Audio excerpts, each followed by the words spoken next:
Hey guys, it's Stanley. This is the Rolling Stone magazine from July 1983 titled Star Wars Goes on Vacation. I'm going to take you to this beach, and I'm hoping to find these rocks. If I can find them, I'm going to try and recreate that picture.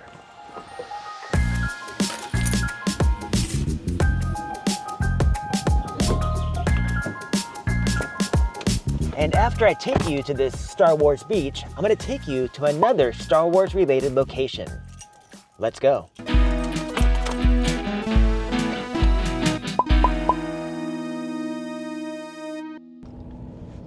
This beach, which I've never been to myself, is about 2.5 hours away, so we better jump to light speed.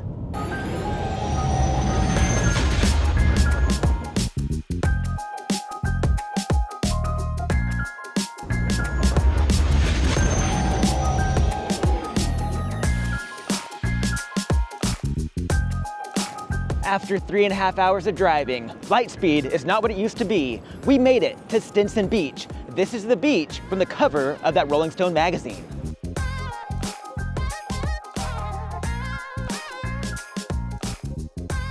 And to give you a little bit of context, this beach is about 45 minutes northwest of San Francisco in Marin County.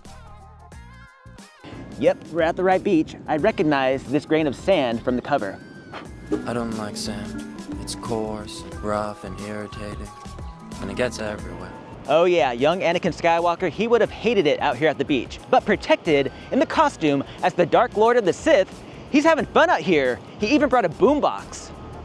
The cover was shot in the summer of 1983 by Los Angeles-based photographer Aaron Rappaport, and it shows Princess Leia partying on the beach with Darth Vader, a Gamorrean Guard, and that's Kazak the Ewok.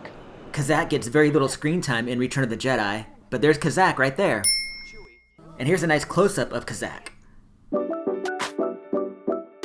In that entire issue of Rolling Stone, you only see 2 photographs of them out here at the beach. And it wasn't until decades later, in 2014, that all the outtakes were released. And it's all the outtakes that show you just how much fun they had out here.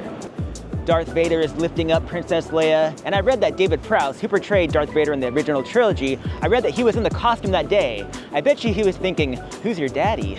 Oh yeah, I'm sure being in full costume in the height of summer was just a small inconvenience that day. They were having a blast. And Kazak the Ewok gets a lift from Carrie. He looks like he's having more fun than those drunk Ewoks on the Today Show. One of the Ewoks is drinking already. You know? It's not time yet. You have to wait till the next Whoa, boys. Hey. Last minute. What they look like. Whoa! They're awfully frisky, these Ewoks. And then you're just gonna put some blood, gushing along. Moonwalking. That's after too many martinis. Hey! Oh, stop it. Oh, and you need... Hey! Oh! Wow, it's working out.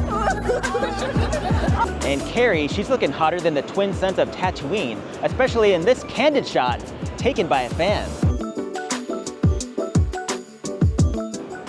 Someone get me a moisture evaporator. She's smoking in that picture. I like how the Gamorrean Guard brought his axe to the beach. That cracks me up. These look like possible cover contenders.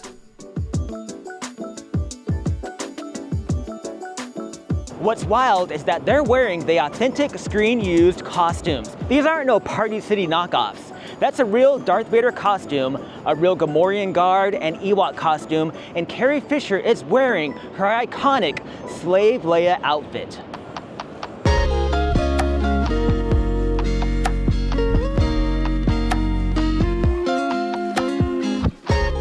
Now, I'm not one for slavery. I think it's a terrible thing. But I get Jabba's aesthetic. I see what he was going for, and I appreciate it. And it's in that outfit that Leia frees herself by taking the chains, throwing them over Jabba's neck, and choking him. Now, at first, I think Jabba kind of liked it. He's kind of freaky like that, little David Carradine action. But Leia's a Skywalker, and she pulled as hard as she could, and she killed Jabba the Hutt, freeing herself. She's an abolitionist.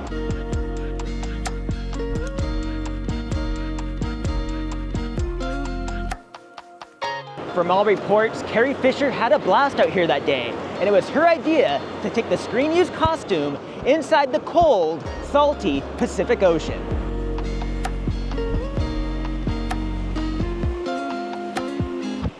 As you can see, 27-year-old Carrie Fisher was having a great day at Stinson Beach in 1983.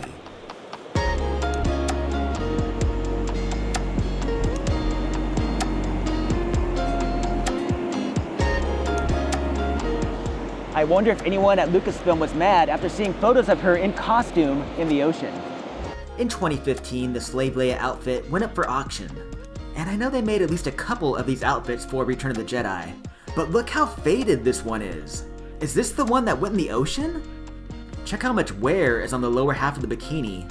And this arm bracelet is very dull. I think this is the one that went in the Pacific Ocean. It sold for $96,000. So why did they choose Stinson Beach, a beach in Northern California, out of all the beaches in California for the photo shoot? Well, after the success of 1977 Star Wars, George Lucas moved all of his production companies up to Marin County. He started Skywalker Ranch, and he moved everything up to Marin County. So it was very easy for them to transport the costumes over here to Stinson Beach. But what about those rocks? Are those rocks still here? I saw on Google Maps that the very end of the beach, it's called Stinson Beach Boulders. So it's gotta be down there somewhere. And if you've made it this far in the video, please hit like and subscribe. Well, this is it. I got a bad feeling about this. Got a feeling some of these boulders move over time. It's gonna be difficult to find out which boulder Carrie was standing on.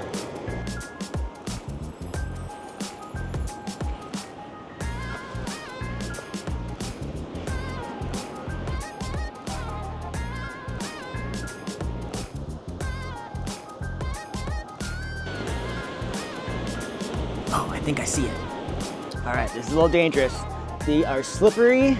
They've got seaweed all over them. Ugh. Mission accomplished. This is the rock that Carrie was standing on. Now my camera should have been a little bit more to the right and pointed more downward, but this rock on the left is still there.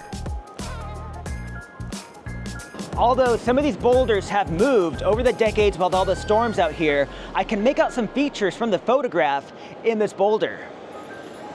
See this indentation on the boulder?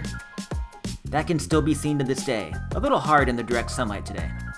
And this boomerang-shaped shadow is still there and easier to see if I had a better angle.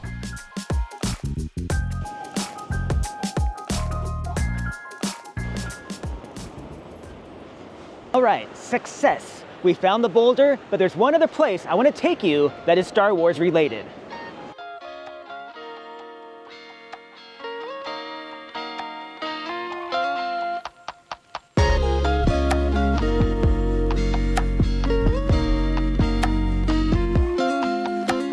This nondescript office park was Industrial Light and Magic, George Lucas's special effects company from 1979 to 2005. Pretty much any movie from the 80s through the early 2000s, if it had really cool special effects, it probably came through these buildings. I mean, just think about it. All the special effects for the Star Wars movies, the Indiana Jones movies, Back to the Future, Jurassic Park, so on and so forth. All that movie magic was made right here. To keep a lot of fans and weirdos like myself away, these buildings never said Industrial Light and Magic on them. They just said the Kerner Company, which is the road that we're on. There's a really great documentary on Disney Plus called Light and Magic, which documents the history of Industrial Light and Magic. I highly recommend it.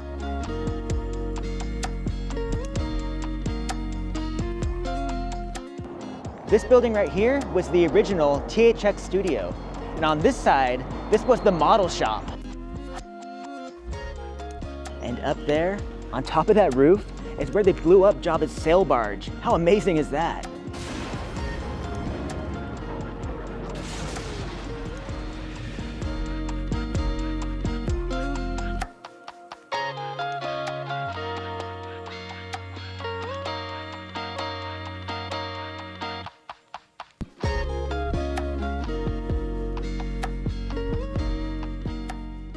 In 2005, George Lucas sold these buildings and they moved Industrial Light and Magic to the Presidio in San Francisco.